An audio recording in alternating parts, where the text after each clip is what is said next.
આજરોજ સુરત શહેરના Godadara police station વિસ્તારમાં એક અંજની નંદન બિલ્ડિંગ બની રહી છે. એની બાજુમાં જ ફાયરિંગની ઘટના બની છે.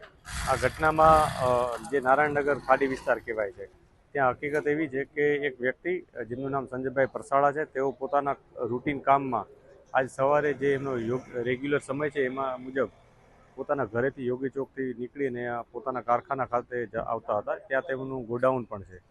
આ બાબતને લઈને એ લોકો જ્યારે પોતે પસાર થઈ રહ્યા હતા એ દરમિયાન એમના ઉપર કોઈ ફાયરિંગ કર્યું હોવાનું એમને થોડુંક અનુભૂતિ થઈ. પછી ચેક કરતાં એમને ખ્યાલ આવ્યો કે કોઈકે એમને ગોળી મારી છે અને ત્યારબાદ તરત એમને મેડિકલ માટે લઈ જવામાં આવ્યા. પોલીસે અત્યારે પ્રાથમિક વિગતો મેળવી અને જે પણ શંકાસ્પદ વ્યક્તિઓ છે એ લોકોને તપાસવાની શરૂઆત કરી છે. આ ઉપરાંત જે ભોગ બનનાર છે એમની પણ અમે ડિટેલ મેળવી રહ્યા છીએ. અને અમુક સીસીટીવી અમારી સામે આવ્યા છે, અમે એના ઉપર કામ કરી રહ્યા છીએ. આ ઉપરાંત બીજી જે ઇન્ફોર્મેશન હોય અને સાથે સાથે અમારા હ્યુમન રિસોર્સ હોય એને પણ એક્ટિવેટ કર્યા છે. સુરત શહેરની ઝોન 2ની ટીમ સમગ્ર તમામ પોલીસ સ્ટેશનો, આ ઉપરાંત સુરત શહેરની ક્રાઇમ બ્રાન્ચ પણ આવી ગઈ છે અને તમામ લોકો સાથે મળી અને ડિટેક્શનની કામગીરી કરી